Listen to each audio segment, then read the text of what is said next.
to introduce Bella to you now. Bella, can I come pray for you?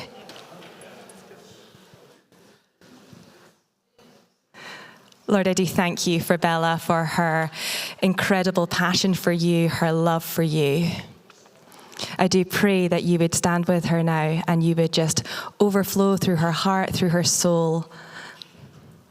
We are open to you, God, and I just pray for each of us that we would find rest and hear your voice this morning through your beautiful daughter, Bella. And I just ask this in Jesus' name through the power of your Spirit. Amen.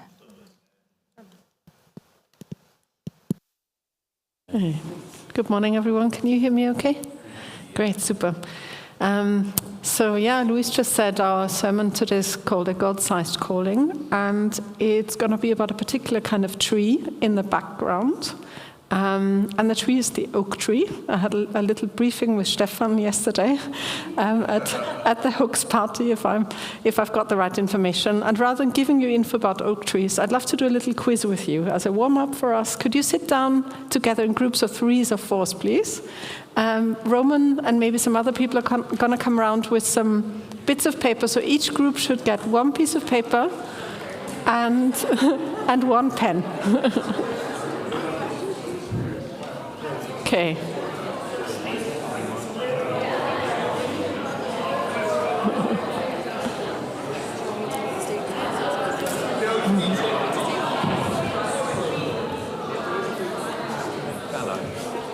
We're going to go and sit down there because I can't hear you very well. Okay. Is that all right? Yeah, sounds good. No, that's good. And I have a piece of paper for you. I have a piece of paper for you too, as well, so you can play along. I just can't hear you. Yep. Okay. Okay.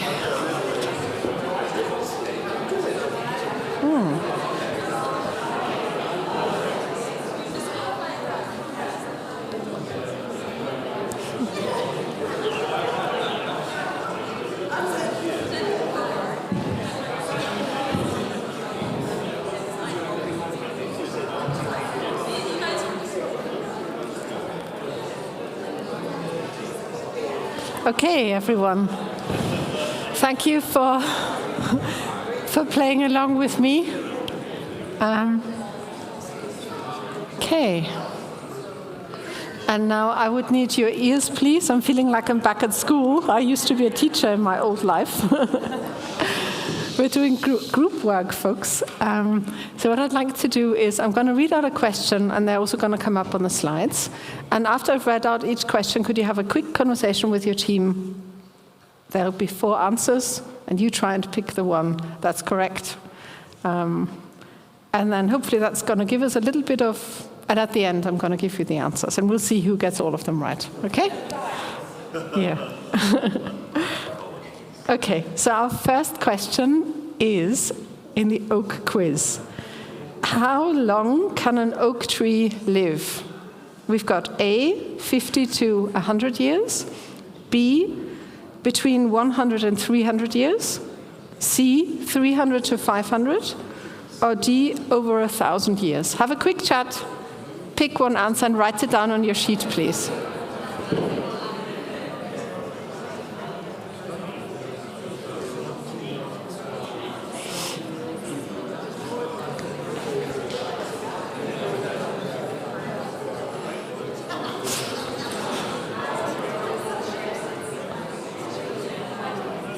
Okay, please write down an answer on your sheet.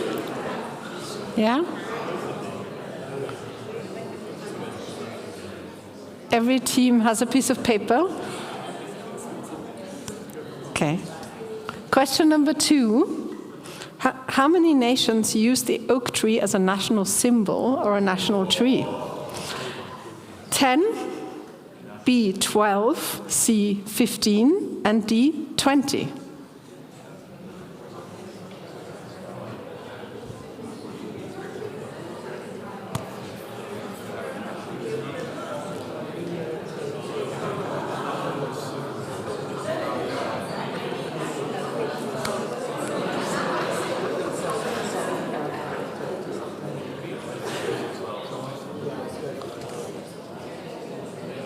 Okay, pick the one that you think is most likely.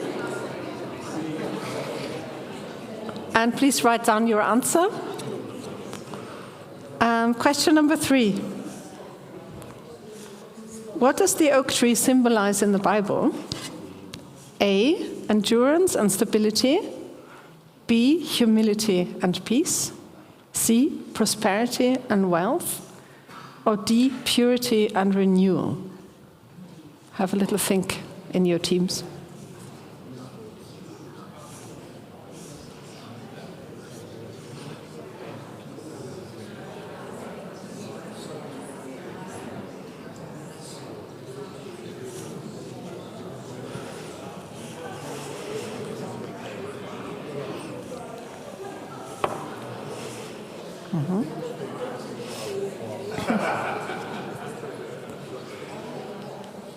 Okay. Whatever answer you have opted for, please write it down on your piece of paper so you don't change it afterwards. And let's move on to question number 4. How tall do oak trees typically grow? A, 15 to 20 meters. B, 20 to 30 meters. C, 30 to 40 meters. Or D, over 50 meters. What would you say?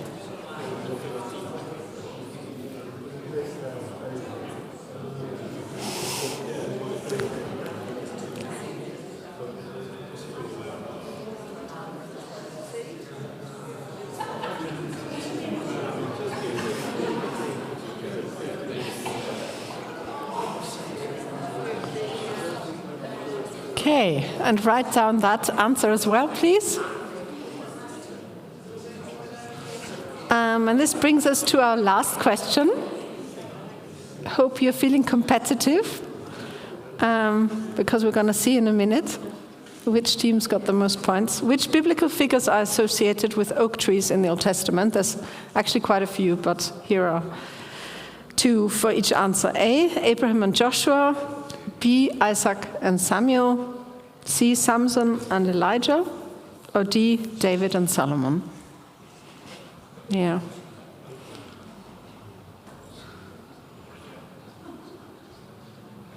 Have a think what you remember about oak trees in the Bible.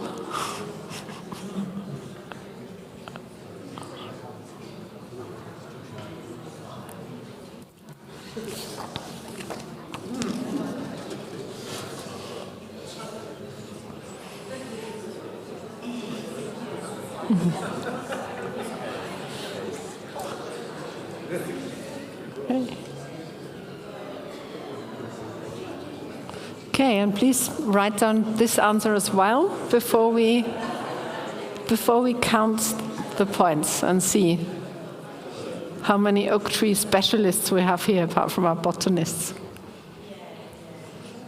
Okay, have you written down 5 answers? Yeah, great, perfect. Good. So the way I'd like to do this is I'm going to read out the correct answer. Sometimes I'll make a little comment, and then at the end I'm going to ask, who's got more than 2, who's got more than 3, and so on. And we'll see how many 5s we've got. Okay. So, first question, how long can oak trees live? The correct answer is D. Not a lot of oak trees apparently live that long, but there are oak trees who live over 1,000 years. Okay. Question number 2. How many nations use the oak tree as a national symbol or tree? It's C, 15 nations. Yeah. And England is one of those nations, the US, Germany is one of those nations, Latvia, and lots of other countries. So it's a very popular tree to choose as your national tree. Question number 3, what does the oak tree symbolize in the Bible? The answer is A, endurance and stability. And I was hoping that a lot of us would get this right. And the reason why I was hoping that a lot of you would get this right is because this is so important for our talk today. Yeah, and if you already know it, that's fantastic to build on. Number 4, how tall can an oak tree typically grow? Correct answer is B, 20 to 30 meters. At least that's what ChatGPT says. But there are some that grow up to 40 meters, I've read. Yeah. Yeah. Okay. Number 5. Last one. Which biblical figures are associated with oak trees in the Old Testament? Correct is A, Abraham and Joshua. Yeah. Okay. Just a little comment on that. Can you lend me your ears, please, everyone? So just a little comment on that. Abraham has an amazing encounter with 3 angels under what we think is oak trees. Stefan and I had a conversation about this yesterday. Actually, it's not so sure if those were oak trees, but let's say they were oak trees. So Abraham meets with these angels, and the angels have a message for him, and the message is that he's going to have a child. So he's meeting the Lord, it says, not just angels, and Abraham prepares this huge feast for them. And about Joshua, we know that there was a tree close to the sanctuary. And yeah, there's lots of other figures. Absalom, for example, died in an oak tree. So there's quite a few references to oak trees, and a lot of references in prophetic literature as well, as symbolic for God's endurance and God's stability in his relationship with his people. So yeah, now for the competitive part. Which team has got 3 right answers? Yeah, lift your hands. Oh, wow. So quite a few have 3. Which team has 4 correct answers? Whoa. Yeah. And which team has 5 correct answers? Oh, great. Okay. Yeah. We have a botanist in this team, so. Yeah. Well done. Well, yeah. Well done, everyone. So hopefully that was a fun exercise, but hopefully this also gives us some good background knowledge on oak trees, on their meaning in the Bible. Yeah. Sometimes when I walk through the woods, I marvel at these big, old, gnarly trees. Trees that have grown over many decades, centuries even. They're a quiet but very powerful presence. And since old trees have been around, a lot has happened. Generations have come and gone. Wars have started and ended. And in the meantime, these silent giants have continued to exist.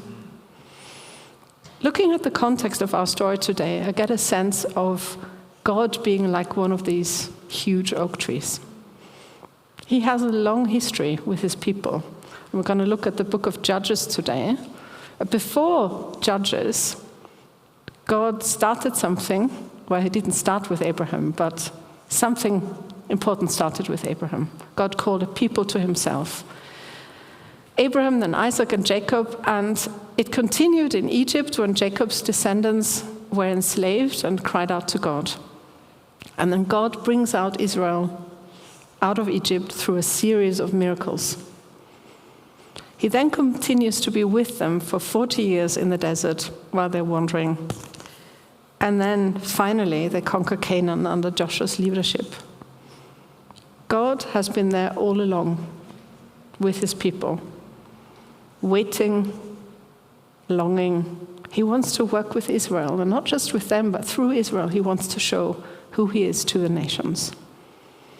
But now in the book of Judges, we see God's people turning away from God. It's not the first time they're doing this, but they're doing it in a big way now. They've started to worship other gods and do what they think is right, which throughout the book progressively leads to more and more disaster. But throughout the book, we also see small glimpses of hope. God calls specific people, the so-called judges, to deliver Israel from their enemies and to govern them justly. And as we start reading our passage, let's keep that in mind. God, the stable, everlasting, enduring God, like this huge oak tree, This is the bigger picture. Things are looking bad for Israel. They're being oppressed by their southeastern neighbors, Midian. Over 7 years they've been attacked by their enemies. They've taken their cattle and their crops. And the Midianites have a secret weapon at that time that Israel doesn't have, and it's camels. They force Israel to flee to the mountain areas. And in their plight, Israel does what it often does. They turn to God and they call out to him, like their ancestors. And when things get tough, they remember him. And things are very, very tough at the time when our story starts. God has already sent a prophet. And the prophet has communicated that for many generations, God has rescued his people. He's brought them out of Egypt. And God has warned them to stay close to him and to only worship him. But over time, they've turned away from him and they've started worshiping other gods. And this is where we are at the beginning of our passage. And Louise is going to read it to us. So we're hearing from Judges 6, verses 11 to 27.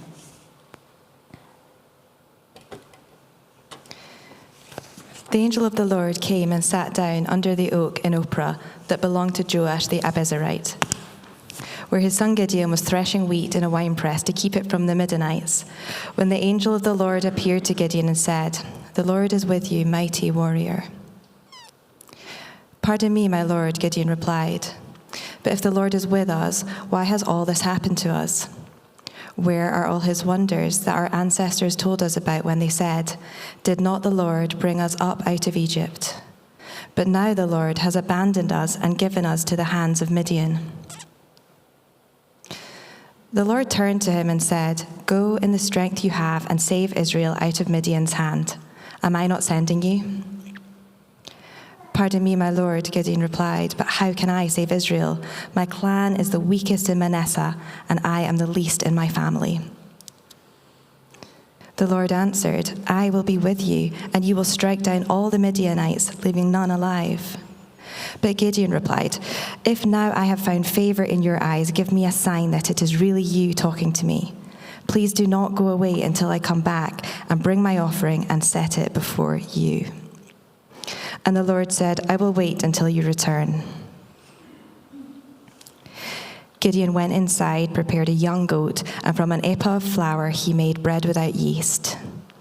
Putting the meat in a basket and in its broth a pot, he brought them out and offered them to him under the oak. The angel of God said to him, "Take the meat and the unleavened bread, place them on this rock, and pour out the broth." And Gideon did so. Then the angel of the Lord touched the meat and the unleavened bread with the tip of the staff that was in his hand. Fire flared from the rock, consuming the meat and the bread, and the angel of the Lord disappeared. When Gideon realized that it was the angel of the Lord, he exclaimed, "Alas, sovereign Lord, I have seen the angel of the Lord face to face." But the Lord said to him, "Peace. Do not be afraid, you are not going to die." So Gideon built an altar to the Lord there and called it, "The Lord is Peace." To this day it stands in Ophrah of the Abizarites. That same night the Lord said to him, "Take the second bull from your father's herd, the one 7 years old. Tear down your father's altar to Baal and cut down the Asherah pole beside it. Then build a proper kind of altar to the Lord your God on top of this height. Using the wood of the Asherah pole that you cut down, offer the second bull as a burnt offering." So Gideon took 10 of his servants and did as the Lord told him. But because he was afraid of his family and the townspeople, he did it at night rather than in the daytime. Thanks, Liz. Amen. Yeah, the story continues here, but we cut it short. It really is about today, about this encounter between Gideon and the angel of the Lord. What a story, eh? God calls an ordinary man who's hiding from his enemies to deliver his people. And Gideon will be remembered as a great hero, a hero who defeated a vast army with only 300 men. They started off with 32,000 men, I think, but ended up with 300. But we would miss out if we tried to fast forward to his victory, because really here, Gideon has a very personal encounter with God. So far, he's only heard about God. In verse 9, he mentions the miracle stories that have been passed on from generation to generation. He knows the stories, but they are far from his own reality. They are not his lived experience. God doesn't feature in his life until he meets him under that oak tree. And during this encounter with the angel of the Lord, whether that's God himself or an angel, there's different opinions about that, Gideon's world changes. And this is what we'll focus on today. We'll look at 3 things that all start with P to help us remember. We'll look at God's presence that Gideon experiences. He'll know God's power, and he'll learn about God's purpose for his life. I don't know about you, but for me, out of those 3 Ps, the first thing I think about when I think about purpose is or calling is the last one. Yeah, purpose. I would think about what can I do for God? I'm an activist. I would think about tasks and action plans. But in our passage today, that we learn that God is first of all interested in being present with Gideon. In my mind's eye, I can see the angel sitting under the tree and just watching Gideon for a little while. Gideon is desperately trying to thresh some wheat before the Midianites come and take it away. God is with you, mighty warrior, the angel says to him in verse 8. God is here. And in the same breath, Gideon is called a mighty warrior. Isn't that mighty strange? Saying that to a man who's hiding from his enemies. We'll get to the warrior a little bit later, but let's just stay with God's presence for a moment. The most important thing first, the Lord is with you. Gideon finds that hard to believe, and no wonder. He doesn't see any evidence of God's presence in his life. He can see devastation and destruction. Surely God can't be in this place. In his view, God has long deserted Israel. The conversation now goes back and forth between the angel and Gideon. I don't know about you, but I'm having a déjà vu here when I look at our story today. I'm reminded of another man who's hiding. A man who's hiding in the desert of Midian, out of all places. Moses belongs to God's chosen people, just like Gideon. And like Gideon, he might know of God, but he doesn't know God. Until one day, when he's minding his own business like Gideon, on that day, everything changes. Because he meets with the presence of God. And as our story begins, a plant features prominently, and we have the same with Moses. It's a different plant, it's a bush, but it's a bush that burns and is not consumed. Again, a symbol of God's presence. Both Moses and Gideon are reluctant heroes. They don't want to do what they're being called to. They're not even thinking of rescuing Israel. But when they meet with God, nothing stays as it was before. It's God's presence that makes all the difference. In the story of the burning bush, God introduces his name, Yahweh, a name so holy that Jews until this day don't pronounce it.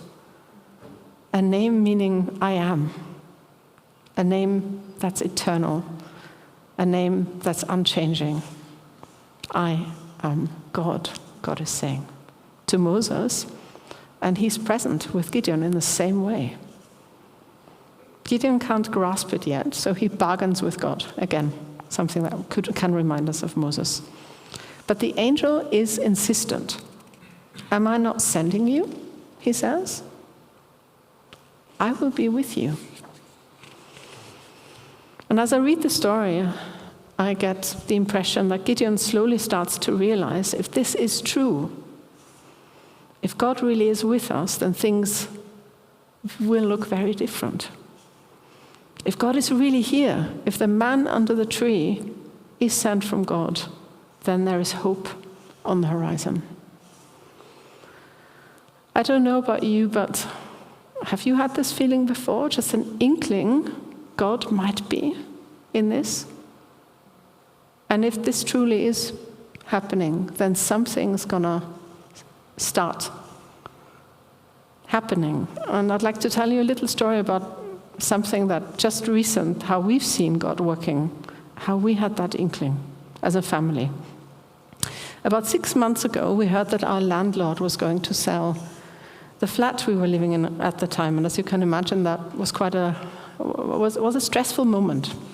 We were hoping to buy the flat, but we couldn't afford it. And then this thought dawned, and the thought was, what if we could buy another property?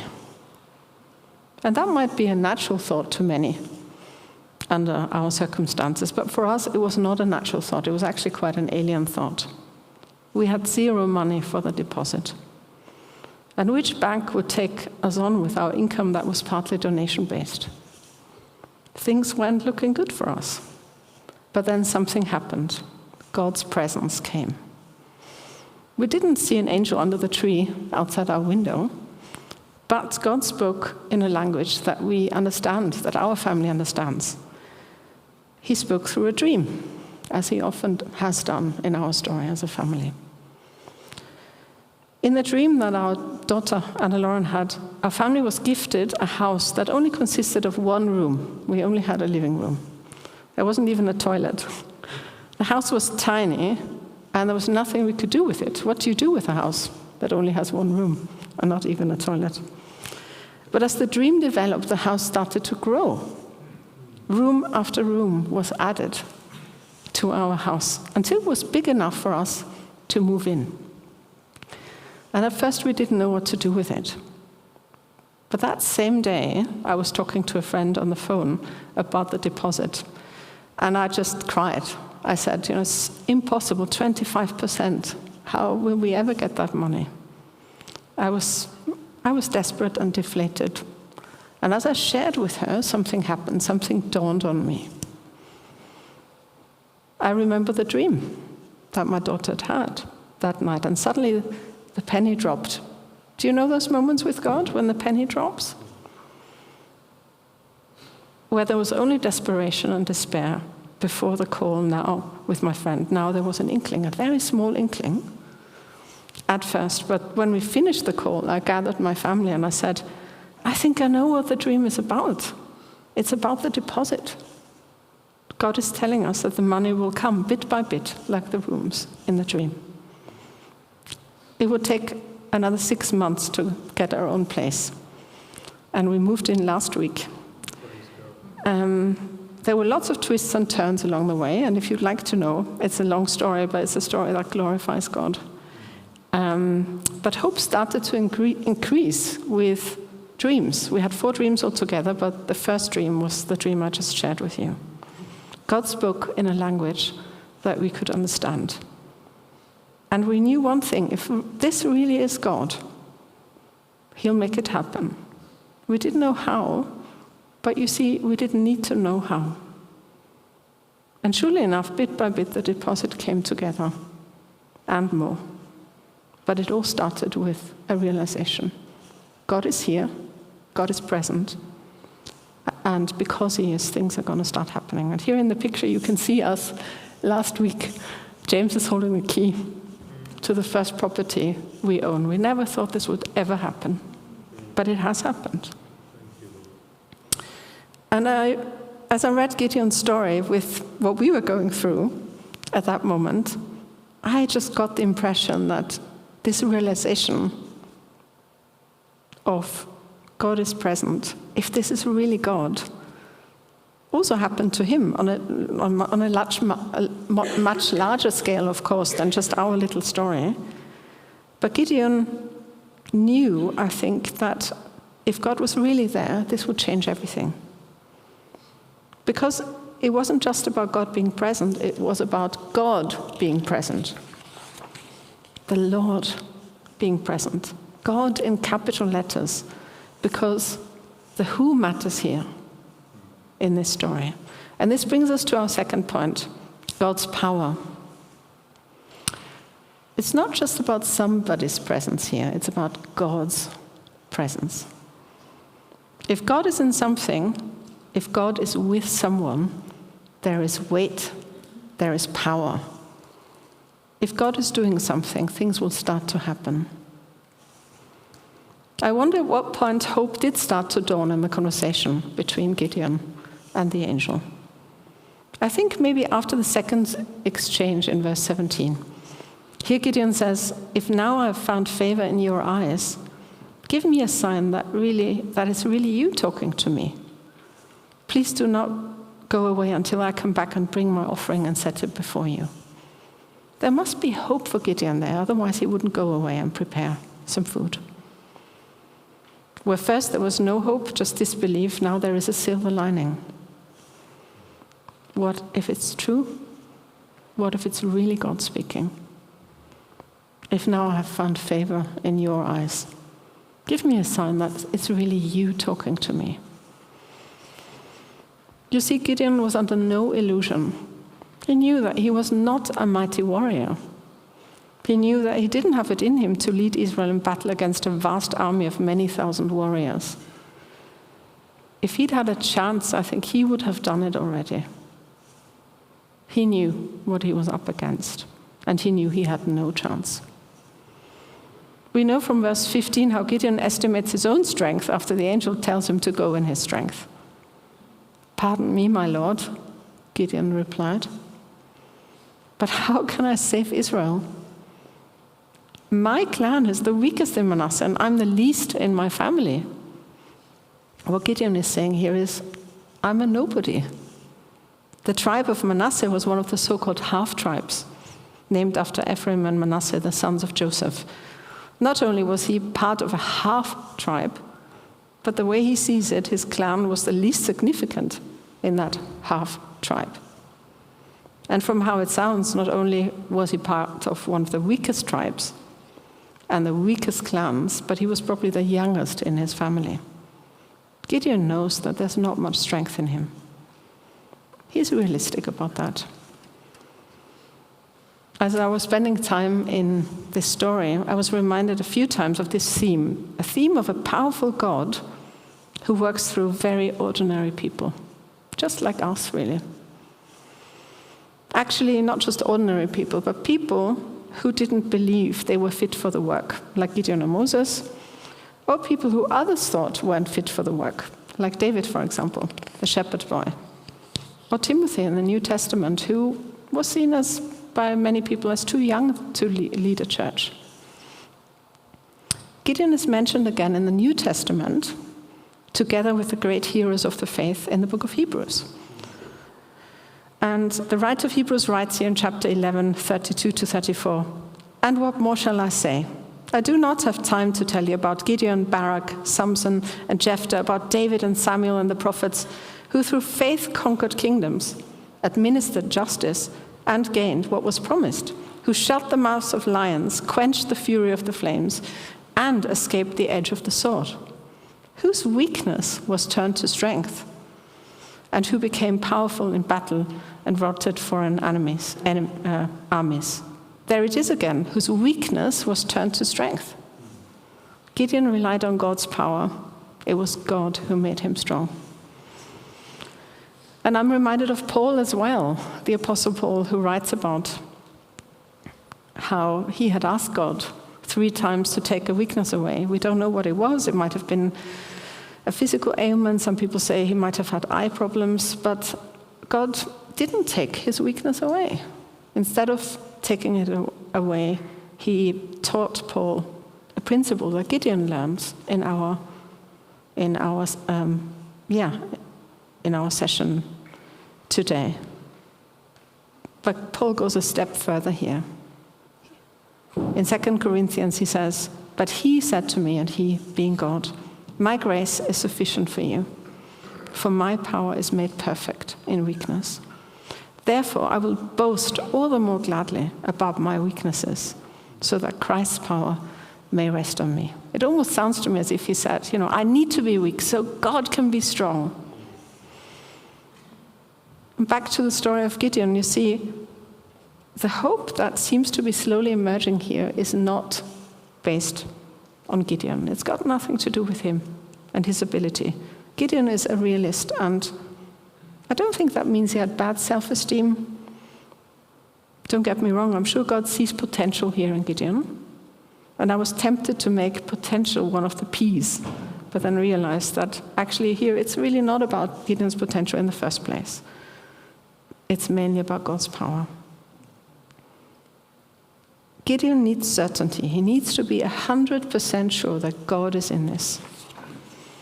And that's God who is calling him. Because if it truly is God, then he doesn't have to worry. Gideon has heard the stories of God's power. He hasn't seen them himself, but he needs to be absolutely certain that the one who's calling him is going to prepare him for the task ahead. And he decides to offer something to this unknown God, really. He stopped negotiating now. He doesn't bargain with the angel anymore. And he now prepares an offering to this God who he doesn't know to get a clear sign from him. Gideon prepares a goat and bread. Now, this is not a ready-made goat steak from the supermarket or a loaf of bread that he can easily buy. He has to kill the goat first. He has to bake the bread. And what I notice here is that it comes for a cost, as a cost for Gideon and his family, because let's remember the situation that Israel is in. Wheat is scarce, and Gideon prepares bread with an ephah of flour. And I was surprised to read that that was about 15 to 20 kilos of flour in a time where there was no flour, because the Midianites had taken it all. And a goat is precious at a time when cattle is being stolen. Gideon is offering something that's really valuable to him personally. He probably spends the whole day preparing it, and the angel waits for the whole day. And he's offering something really, really precious that he could make good use of himself. Gideon is prepared to give up something to find out if God really is powerful. And then before his eyes, a supernatural thing happens. The angel first makes fire flare up from the stone, consuming the offering, and then the angel vanishes. To Gideon, there are very clear signs that he has truly encountered God, and he now fears for his life. No wonder. He's frightened. He's tasted a tiny bit of what God Almighty can do, and he's terrified. But now something astonishing happens. Even after the angel has left Gideon, Gideon continues to hear God. And for me, that was one of the gems that I found reading this passage. I wonder how he continued to hear God. We don't hear about that. Maybe it was a still small voice. Maybe he could hear God audibly. It also talks about him hearing God during the night. Maybe it was dreams. However Gideon hears God, it's clear now that he knows that God is speaking. He can distinguish his voice, and he starts to listen. He's experienced the presence of God and the power of God. So now he's willing to be open to the calling that God has for him. And we know from chapter 7 that he still is not 100% sure, and he needs more certainty. So he asks God to make him understand using a fleece twice, and God is patient with him, and he gives answers and the assurance that Gideon needs. But before Gideon and his ridiculously small army drive out the oppressors, God needs Gideon to understand something about his purpose, and that brings us to our last point today. God's purpose, or God's calling for Gideon. Purpose is a big word, isn't it? I had a conversation with a few people before this sermon who don't like using it. I understand where they're coming from. Some people believe that we need to find our purpose, our calling at all costs, and if we don't find it, then we have wasted our lives. And that's a scary thought. Somebody said to me, this creates so much pressure for me if I need to find my purpose, so I don't want to look for it. I look back on my own life and a time when I was working at a high school as a teacher. I just trained for 6 years, I'd gone through placements, and in my first year of teaching, I realized that teaching at a high school was not for me. And that was a crisis. And I remember just wrestling with God and saying, God, have I missed my calling? Have I understood you wrongly? Have I wasted my time and my energy? I felt completely deflated and incapable. I wish I'd understood in my 20s what Gideon is about to hear now. He learns about what I call big P purpose. Big P because God is about to teach Gideon what matters most. He's about to help Gideon understand his greatest desire for Gideon's life. Yes, he'll become a war hero, and some would see this as his claim to fame. But what God wants from Gideon most is his undivided attention, his worship. God wants Gideon's heart. We know from the book of Judges that Israel worshipped all kinds of gods. They worshipped Yahweh, but they also worshipped Baal and the Asherah and other deities. And Gideon will have done the same. We know that on his father's property there was an altar for Baal. So Gideon was an idol worshipper, and all of his family were, probably. But God makes it very clear in this interaction with Gideon during the night. He says to Gideon, I want to be number one in your life. I want you to only worship me. I want to be your and Israel's one and only. And that is why he asks Gideon to demolish Baal's altar and to cut down the pole of the goddess Asherah. God clearly instructs him. The pole is to be used as firewood for the sacrifice to Yahweh. And then he talks about Gideon should build a proper altar to him.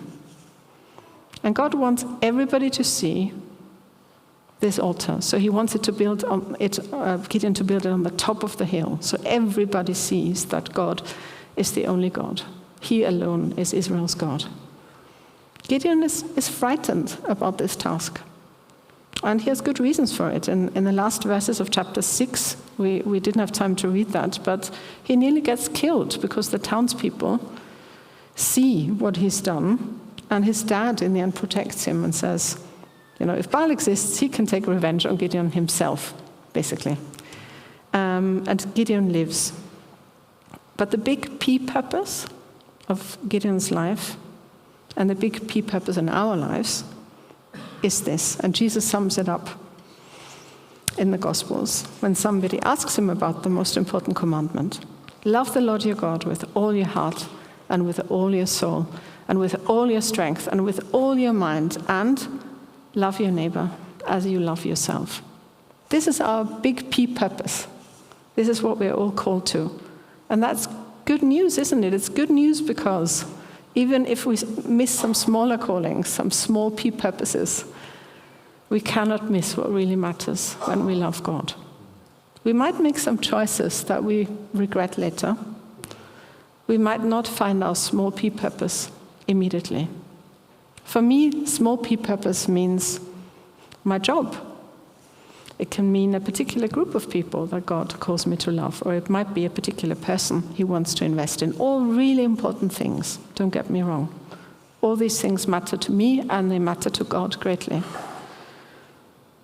But knowing on a day-to-day basis that what we do is important and that it makes a difference, I think God has put a longing in us. He's created us with wanting a purpose in our lives.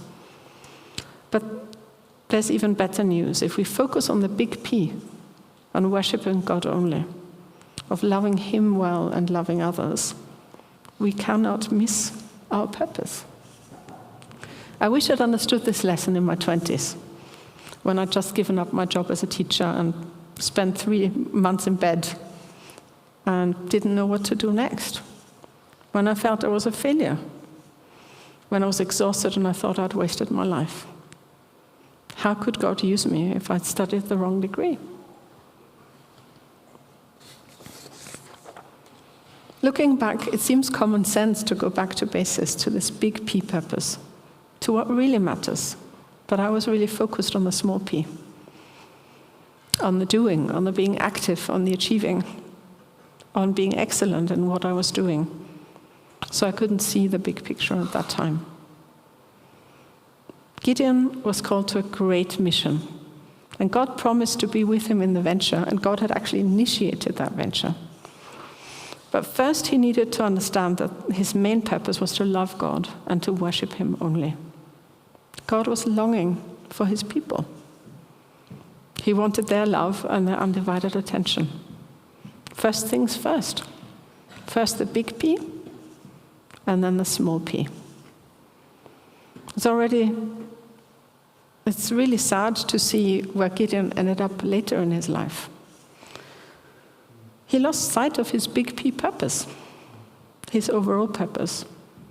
When the Israelites ask him to be their king, he reminds them of God's presence and of God's power.